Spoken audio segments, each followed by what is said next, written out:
Buenos días, buenas tardes, buenas noches, bienvenidos todos a este primer programa del año 2013, un año que parece prometedor.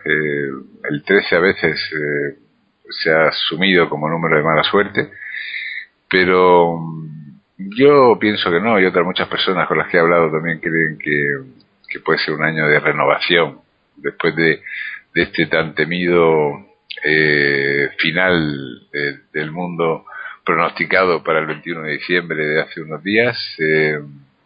Pues evidentemente seguimos vivos y seguimos aquí, y el mundo sigue rodando, y la humanidad pues sigue padeciendo y gozando, para bueno y para malo, y bueno, pues puede ser un año del principio del cambio, para un avance en muchos aspectos. Esto es radionuevaera.es y soy Antonio Fernández Fígares. Espero que pasen un tiempo agradable en nuestra compañía.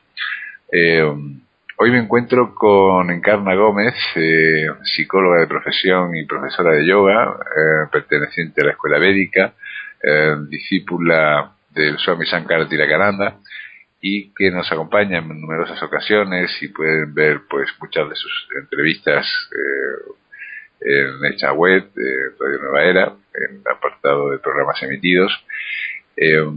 Recientemente hemos incorporado más de 40 programas que hemos hecho en los últimos meses, y hemos quitado programas antiguos para que bueno tengan continuamente pues opciones de oír contenidos nuevos. Y la saludo en este momento. Buenas tardes, Namaste, Encarna. Namaste, Antonio, buenas tardes a todos y feliz año nuevo a todos, ¿cómo no? Claro que sí, un año por escribir, ¿no? Claro, un poco menos de 365 días porque ya han pasado unos cuantos, pocos, pero tenemos muchas más de 360 oportunidades de hacer las cosas un poco mejor, y de ser también más felices, un poco más felices, cosa que no es poco. Bueno, hoy vamos a hablar de un tema que creo fundamental, fundamental y difícil, lo comentábamos antes de empezar la entrevista, ¿no? Como es la coherencia. La coherencia entendida como la fusión o la unión, o establecer un hilo conductor entre el pensamiento, el sentimiento y la acción, ¿no? Esa cualidad tan importante, y a veces tan difícil de llevar a la práctica, ¿no? Porque también lo decíamos a micrófono cerrado antes de empezar la entrevista, del dicho al hecho pues va un largo trecho, ¿no? Como dice el refrán popular. ¿Qué es para ti la coherencia, Encarna? O desde una perspectiva hindú, si puedes rescatar un poco de conocimientos ancestrales, aunque también actuales, porque son eternos y son universales, respecto a esta cualidad.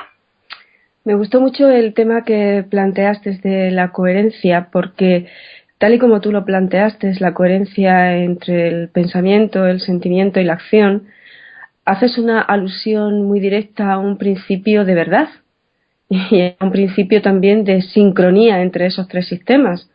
Y como tú apuntabas antes, siempre la psicología védica tiene respuestas ancestrales pero muy actuales para todas las situaciones y todos los interrogantes y problemas del hombre de hoy. A mí me gustaría leerte, Antonio, un comentario de un Yoga Sutra que el maestro Iyengar hace precisamente a los Yoga Sutra de Patanjali, un texto clásico de yoga, del tratado de yoga. En el Pada 2, que se llama Sadhanapada, se titula Sadhanapada, en el Sutra 36, nos dice Patanjali: cuando el sadhaka, el practicante que aspira a la verdad, está firmemente establecido en la práctica de la verdad, sus palabras se tornan tan potentes que todo lo que dice se realiza. Y fíjate qué interesante es el comentario a continuación del maestro Iyengar. La mayoría de nosotros creemos que decimos la verdad, pero la verdad es causal, no integrada y celular. Por ejemplo, si digo nunca volveré a comer chocolate, mientras una sola célula del cuerpo se abstenga y disienta de las otras, nuestras posibilidades de éxito no estarán garantizadas. Si proclamamos una intención totalmente incondicional, sin que disienta ni una sola célula, entonces creamos la realidad que deseamos. Quien tiene el poder de llevar a cabo nuestras intenciones no es la mente, sino la voz interior de nuestras células. A mí este comentario me parece absolutamente genial y me parece muy actual de acuerdo a las investigaciones que se están haciendo desde la neuropsicología y desde lo que hemos comentado en otras ocasiones, hablando precisamente del concepto de mente que se tiene desde el yoga y del concepto de mente, de emoción y de pensamiento, que en otras ocasiones hemos podido comentar y explicar desde los conceptos magistrales y las clases magistrales de Swami Sankara-Tilakananda. Fíjate qué interesante. Está diciendo el maestro Iyengar que cuando estamos hablando de coherencia, estamos hablando de verdad, estamos hablando de que tres sistemas estén de acuerdo y no empiecen en contradicción, ¿no? Esos tres sistemas a los que tú aludías, la acción, el sentimiento y el pensamiento. Me recuerda mucho a lo que decía Aurobindo y Madre, ¿no? Que también fueron famosos hace unos cuantos años, hace 15 o 20 años, y hablaban también de la estructura celular y cómo el cuerpo tiene una conciencia. Eso podía ser un poco esto equiparable al inconsciente, ¿no? El problema, yo creo, vamos, por plantearte una perspectiva, Encarna, el problema yo creo que es que de alguna forma somos multitud, como decía no sé quién decía eso, pero como que estamos constituidos por multitud de pequeños egos que cada uno le interesa una cosa diferente, ¿no? Y uno quiere ir por poner un ejemplo, a hacer yoga, y el otro quiere irse de juerga, y otro quiere leer, y el otro quiere reunirse con los amigos, ¿no? Y como poner de acuerdo a esa pandilla interior que llevamos dentro parece complicado, ¿no? Sí, precisamente esto que tú acabas de plantear lo explicaba Swami Sankara-Tilakananda de una forma muy divertida en el curso que dio de las 7 meditaciones para la reintegración de uno mismo. Lo que tú estás planteando es precisamente ese problema de desintegración en el que vivimos los seres humanos, ¿no? Y que precisamente el arte de vivir y el arte de crecer y el arte de ser feliz consistiría en esa reintegración. Y Swami lo explicaba de la siguiente manera, decía, bien, vamos a ver, cuando pasa pues todo eso que tú dices, ¿no? Un yo que quiere hacer yoga, otro que quiere irse de juerga, uno que quiere estudiar, otro que quiere seguir durmiendo, uno que quiere comida saludable, el otro que quiere comida basura. Es decir, en ese caso uno se tiene que sentar consigo mismo y decir, vamos a ver chicos, terapia de grupo, ¿no? Y empezar un poco en esa confrontación y en esa discusión terapéutica entre cada una de las partes y cada una de las tendencias que nos componen, ¿no? Con objeto de llegar a un punto de reintegración y de sincronía, a un punto de verdad y de coherencia, ¿no? Que es de lo que estamos hablando precisamente ahora, ¿no? Pero en todo eso tiene que haber un gran balance de muchas cosas. Y fíjate, a mí me gustó mucho el sutra porque cuando yo trabajaba en drogas, el tema de la recaída era siempre un tema de candente y dramática actualidad, ¿no? Y comentábamos el equipo que trabajamos en el tema de drogas, que qué era lo que estaba pasando, porque hay muchas veces en las que el propio paciente de una forma absolutamente desesperada decía, si es que lo sabía, si es que lo estaba haciendo y sabía que la estaba pifiando, ¿no? Es decir, que no estaba haciendo nada correcto, sabía que me iba a complicar la vida, que la relación con mi mujer se iba a ir al garete, mi trabajo, mi salud, la custodia de mis hijos, mis relaciones sociales, mi economía. y sabiéndolo lo estaba haciendo. Es que no lo entiendo, ¿no?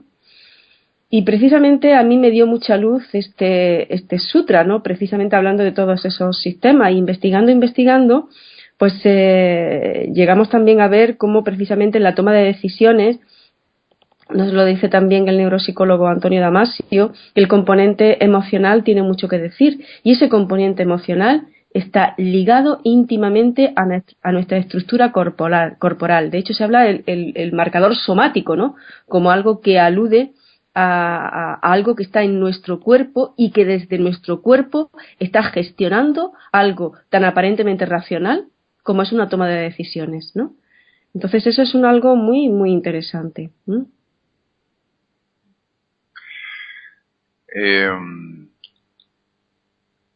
Pero de alguna forma te estás refiriendo a que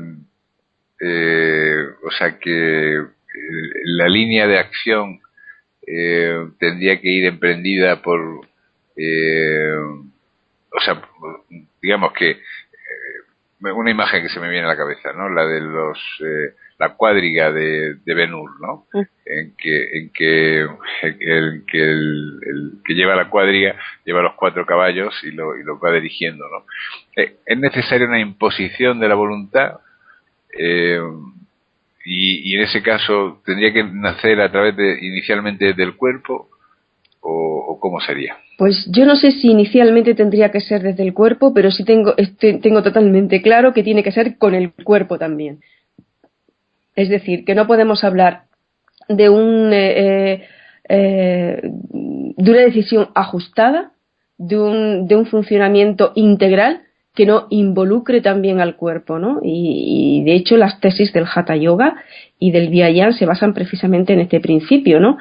Y bueno, de alguna forma la neuropsicología también está hablando, cuando hablamos de todos estos marcadores somáticos que hemos hablado en otras ocasiones y que Antonio Damasio pone de manifiesto en sus investigaciones, ¿no? Que algo tiene que haber y que sin duda el cuerpo tiene mucho que decir a la hora de tomar una decisión adecuada o inadecuada, ¿no? Cuando estamos hablando de la fuerza de voluntad, también estamos haciendo una alusión más o menos directa a lo que es el cumplimiento o el incumplimiento de propósitos, ¿no? Entonces, cuando estamos hablando de llevar a cabo un propósito, tenemos que separar 2 elementos importantes que muchas veces no lo hacemos y que nos ocasiona todo tipo de problemas. Es decir, cuando estamos hablando de la fuerza de voluntad, estamos hablando de que entre el deseo de hacer algo y el acto de hacerlo, ahí, en ese intermedio, está la fuerza de voluntad. Considerar que para hacer algo tiene que haber un deseo o un no deseo es un problema. Es un problema. Pero sin duda tenemos también que saber jugar con ese importante factor motivacional que es la emoción y que es el deseo. Pero jugar, y entre comillas jugar porque lo empleo en el sentido más dinámico y más serio de la palabra, no en un sentido anecdótico. Cuando digo jugar, quiero decir que integrarlo dentro de un sistema.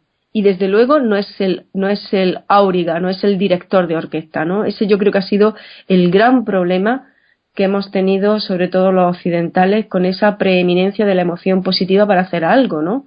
Eso es un problema. Nuestras emociones tienen un carácter tremendamente engañoso. Y no quiere decir que tengamos que desestimarlas, pero sí posicionarlas. Es decir, un empleado no es un jefe, un niño no es un papá.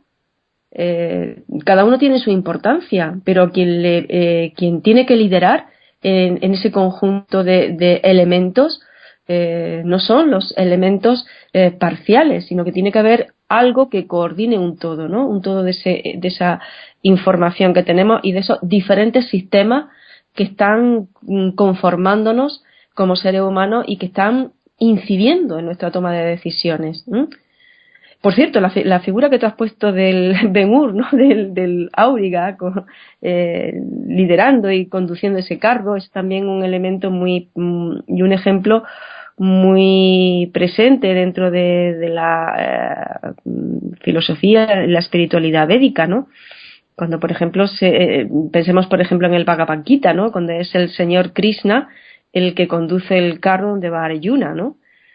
es decir, digamos que es el Atman conduciendo cada uno de los elementos que conforman la mente, ¿no? Que tiene que dar y tiene que llevar a buen puerto, ¿no? Por lo tanto, estaríamos hablando de un elemento coordinador indispensable para todo esto que estamos hablando, que es precisamente la coherencia y la verdad en nuestras actuaciones.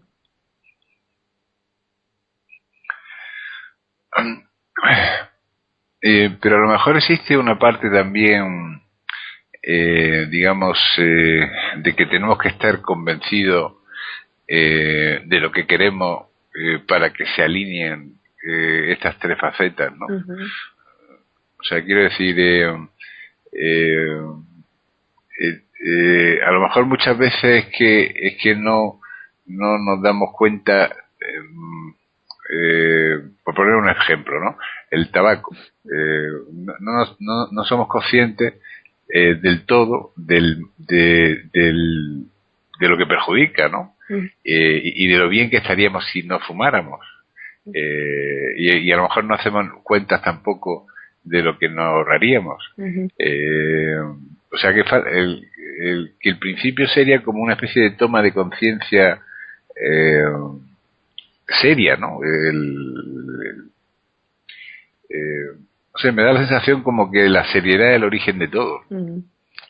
Pues fíjate, tú acabas de usar una expresión, toma de conciencia, que hace muy poco, y hablando con una de las monjes de mi escuela, con Arati Chaitanya, precisamente sobre el tema del tabaco, comentaba de una forma muy resumida, pero con una gran lucidez y con una gran sencillez.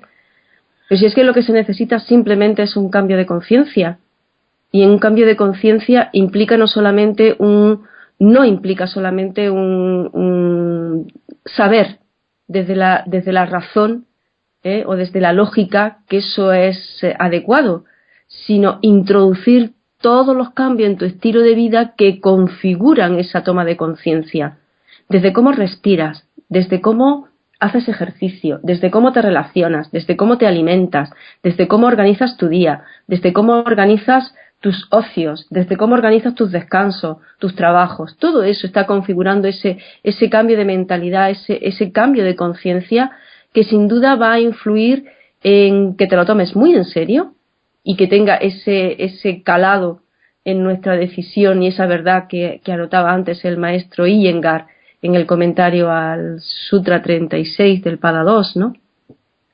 Esa verdad. Y digo que no solamente cale hasta ese punto, sino que se lleve a cabo. Eso es fundamental.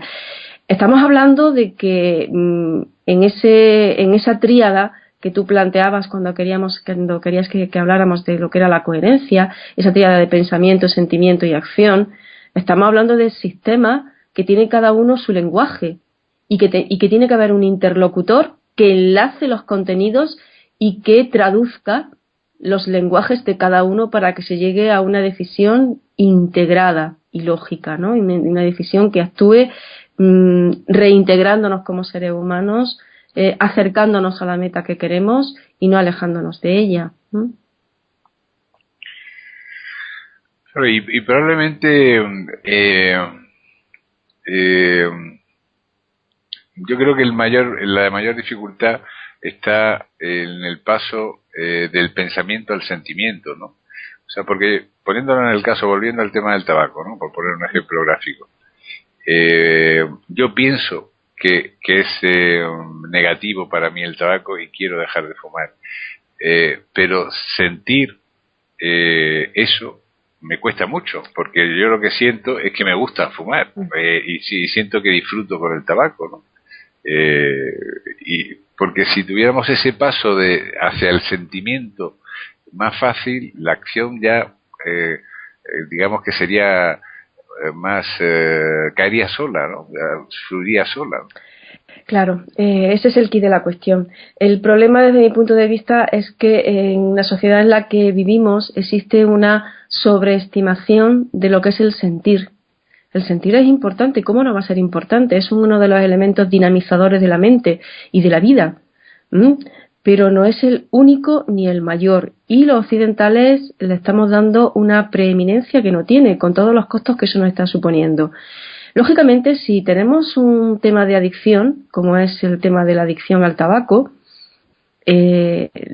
nuestro sentir va a ser precisamente es que me gusta. Sí sé que no está bien, pero es que me gusta, es que me tira, es que sé que no está bien, sé que me perjudica, pero es que me gusta, ¿no? Y ese sentir no se va a modificar hasta que no se modifiquen toda una serie de aspectos en mi organismo, en mi cuerpo y en mi mente, desde lo que es quitar la nicotina, desde lo que es cambiar mi propio gusto, de cómo encuentro los momentos de relax, de cómo organizo mis descansos, que no sea con un cigarro, desde cómo organizo mi interacción social, que no sea con un cigarro en la mano, pidiendo u ofreciendo.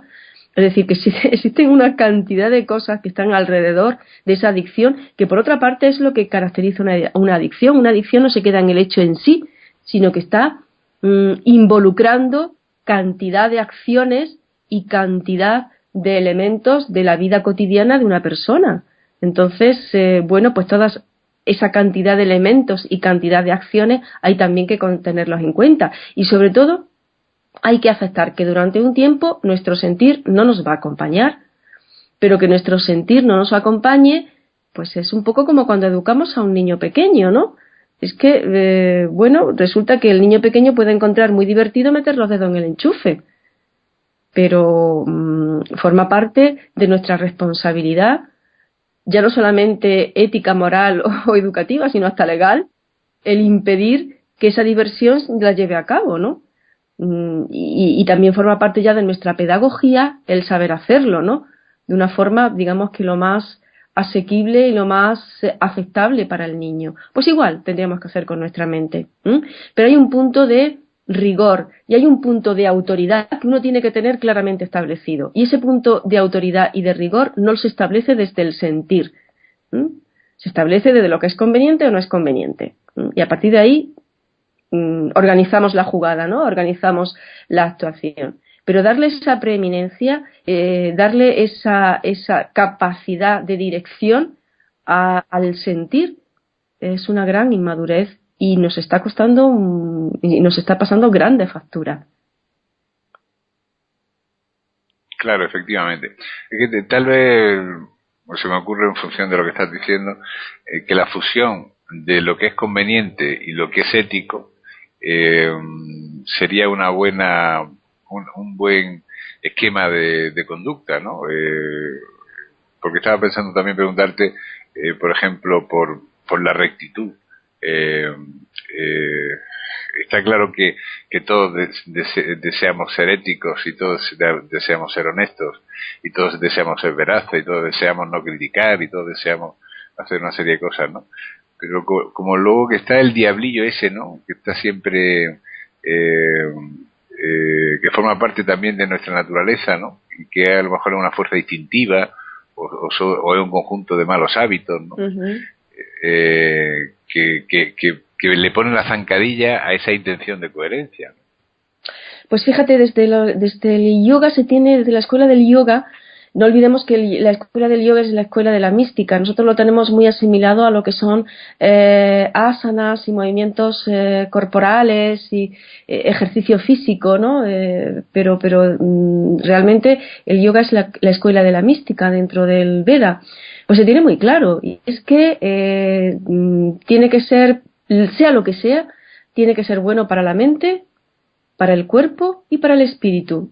Y nada, o algo que no sea bueno para estas tres cosas, se puede considerar como yoga o como se puede considerar como algo valioso, algo verdadero o algo ético. Ajá. Sí, que no puede alimentar una parte y crear un perjuicio en otra. Efectivamente, ¿no? Efectivamente. Eso es así, ¿no? Eso es así. Y bueno, solo podemos extrapolar con un ejemplo. Pensemos, por ejemplo, bueno, pues qué divertido puede ser y qué estupendo puede ser pues una noche de juerga, ¿no? Y dice, vale, divertido porque estás con tus amigos, estás divirtiéndote, lo cual es muy bueno, pero ¿cuáles son los precios que que les pasa a tu salud y a tu equilibrio mental? Esa forma peculiar de divertirte. pues entonces ya no es conveniente. En el momento que al día siguiente o a los 2 días tienes que estar pagando las consecuencias de esa noche de diversión, cuando no sea toda la vida, ¿no? Y incurras en acciones mucho más insensatas. Bueno, pues evidentemente no es yoga, ¿no? Entonces tenemos que encontrar la manera o el recurso de lo que sea bueno para una cosa tenga que ser bueno o sea bueno también para los tres, ¿no? Y ahí está, precisamente nuestra capacidad de maniobrar y de encontrar lo más adecuado. ¿Y cuál sería la manera de... eh, bueno, lo has insinuado un poco de pasada, ¿no? Pero por ponerlo más claro, ¿cuál sería la manera de que la resistencia emocional para el cambio hacia tener una vida más coherente con unos principios que queremos tener o con unas líneas que nos queremos marcar sea efectiva? Pues también desde el yoga y también desde la psicología, cuando uno se plantea cualquier tipo de cambio o de rehabilitación en cualquier tipo de adicción o de comportamiento inadecuado, siempre se está hablando de no solamente contar con los propios recursos personales, sino buscar ayuda desde el exterior, desde lo que puede ser un terapeuta, desde lo que puede ser un grupo y desde lo que puede ser compañías y actitudes adecuadas, ¿no? Es decir, en muchas ocasiones fracasamos porque no somos buenas estrategas y además pienso que en muchas ocasiones pecamos de soberbios, ¿no? Pretendiendo utilizar exclusivamente con nuestros recursos lo que en muchas ocasiones nos demostramos a nosotros mismos que no somos capaces. Entonces, digamos que el trabajo personal es fundamental, necesario, pero en muchas ocasiones insuficiente. Por lo tanto, rodéate de personas afines a lo que quieres conseguir. Si quieres dejar de fumar, búscate amigos no fumadores o amigos que estén intentando dejarlo, ¿no? Si quieres tener una vida más saludable, con mayor ejercicio físico, con unas pautas de alimentación y de trabajo corporal más adecuadas, búscate un grupo de gente que practique eso que tú deseas, ¿no? Porque sin duda te va a ayudar. Pero si pretendes seguir con las mismas personas que tienen los mismos hábitos que tú, que consideras que no son saludables y que además te están perjudicando, es como el que pretende ponerse a régimen yendo todos los días a una pastelería. ¿Puedes conseguirlo? Bueno, puedes conseguirlo, pero madre mía, qué fuerza de voluntad deberías de tener si encima eres goloso, ¿no? Para soportar día a día y y la cantidad de energía que pierdes, ¿no? Controlando ese deseo cuando la podías dirigir en otra dirección. Es decir, son cuestiones que bueno, pues en un momento determinado pueden hacernos plantearnos decisiones dramáticas, pero bueno, también forma parte de nuestra elección de vida y de nuestra responsabilidad con las decisiones que tomamos. Hay veces que uno tiene que tomar decisiones que no son agradables y que a la larga traen felicidad, pero de forma inmediata o a la corta traen dolor, porque nos implica cortar lazos, cortar situaciones y relaciones que nos gustan y, en fin, todo eso sin duda genera un tipo de sufrimiento, ¿no? Pero bueno, ahí está la decisión de cada uno y la intensidad de la necesidad que uno tiene de cambio, ¿no? Sí, sin duda el buscar los máximos apoyos es también sensato, ¿no? A veces medio en broma, medio en serio, he comentado que tenemos un sistema de penal extraño, ¿no? En el que ponemos a todos los malos juntos, ¿no? Y eso no parece muy positivo, ¿no? Sería más lógico poner un malo con un bueno, ¿no? Para ver si se le pegaba algo, ¿no? El problema es que puede ser al contrario. Yo creo que eso nos asusta demasiado. Pues sí, tal vez el malo convencía al bueno de que su camino era mejor. Claro. ¿Y qué papel tiene la disciplina y cómo la podemos estructurar a la hora de bueno, hemos empezado hablando de coherencia, vamos también en la línea de los cambios, también relacionado con lo que estamos viviendo ahora, que son principios de año, en el momento en el que se hacen los propósitos de enmienda y los propósitos de mejora. como te digo, ¿cuál sería el papel de la disciplina y cómo la podríamos estructurar? Pues siempre llegamos a los mismos puntos que hemos hablado en otras ocasiones, pero especialmente a principio de año sí que lo vamos a agradecer, pues es una regeneración de nuestro cuerpo y de nuestra mente, ¿no? ¿Y cómo se hace esa regeneración? Pues del cuerpo desde la propia alimentación, desde el ejercicio, desde el descanso, y desde la mente pues con una positivación del criterio, ¿no? Con una positivación del pensamiento, ¿no? Con una elección consciente y consecuente con las cosas que queremos conseguir y digamos adecuar toda nuestra estrategia vital a eso, ¿eh? Y sin duda también está en un manejo adecuado de la expectativa. Tú decías antes y era algo que siempre lo tenemos que tener en cuenta, ¿no? Cuando queremos hacer un cambio a mejor. Pero es que mi sentir me tira por aquí, ¿no? Yo sé que no debo tomar tanta grasa, pero es que me gusta, ¿no? Sé que no debo fumar, pero es que me gusta. Sé que no debo estar tanto tiempo en el sofá, pero es que me gusta. Entonces, también sería un adecuado manejo de la expectativa y es que aunque ahora mismo no te guste justo lo que te conviene, pues esa comida saludable, esa vida más activa, ese ejercicio más adecuado, ¿no?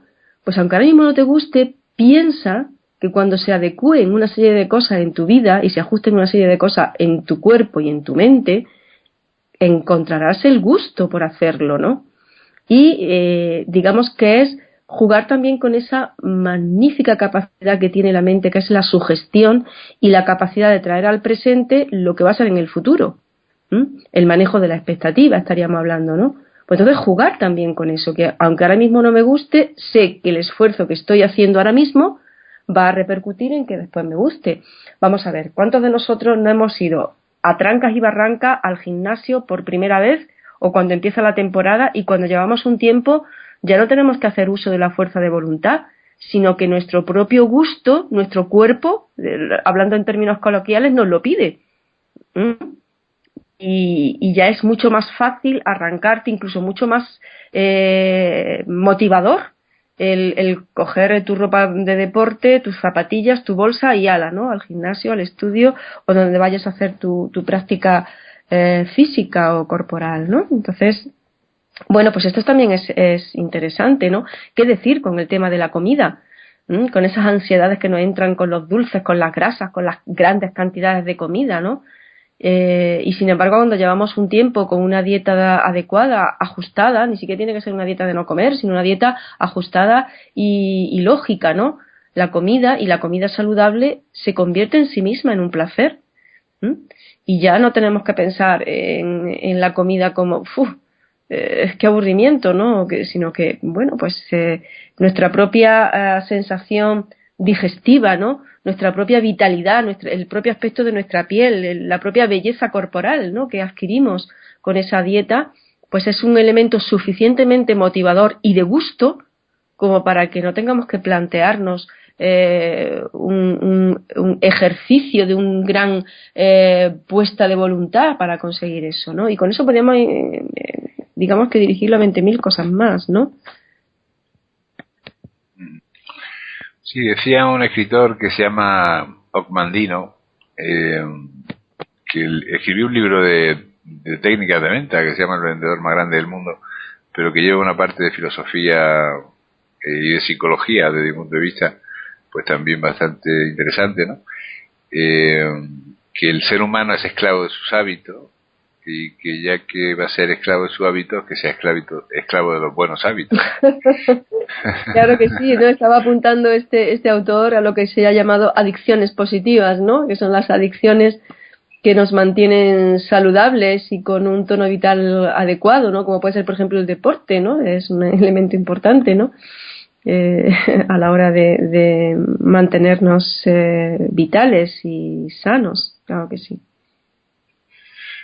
A ver, es que no nos damos cuenta, ¿no? Pero en realidad el hábito es una constante, ¿no? Nos